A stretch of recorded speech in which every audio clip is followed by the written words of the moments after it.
yanzu wannan waka da aka yi a garin nan, wannan ban Allah da ya zo yi waka ake ta da kora a garin nan, yanzu musulmi ya kamata ya wannan abu, dan musulmi wanda ya tashi a cikin musulmi,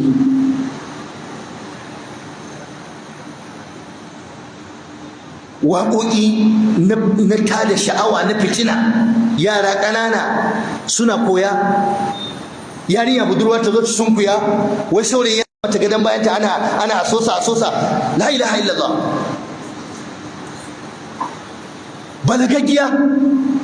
Balagagge kun wai ba za a yi magana ba, mutane sun kama baki sun yi shiru.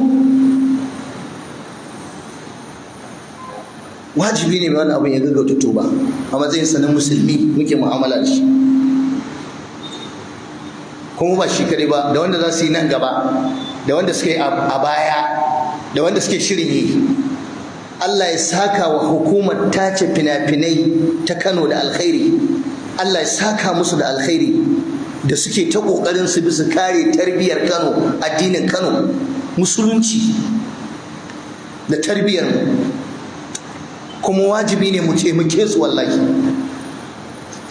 Idan sun yi ba daidai ba muna su kansu, in sun yi daidai kuma mu taimake su, mu daina bari ana yaƙar su.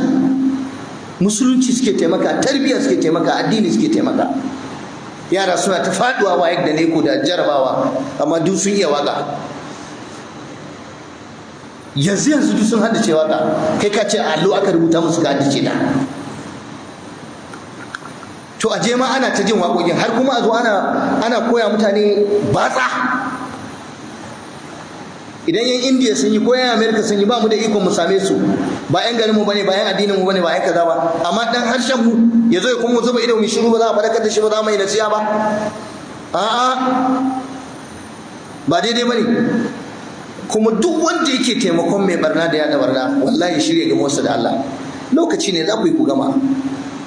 Wanda ma ka bada gudunmuwa ka lokacin da aka yi barna, aka yi abu ba daidai ba, ka fito kai bayanin ba daidai ba ne, Allah kubutar da kai da al'ummarka. Duk wanda ya bada goyon baya, ko a ɓoye ko a fili ko a zahiri, ko ya amfani da kujerarsa ko sarautarsa ko mulkinsa ko wani abu, ya shirya kabarinsa da gamuwarsa da Allah.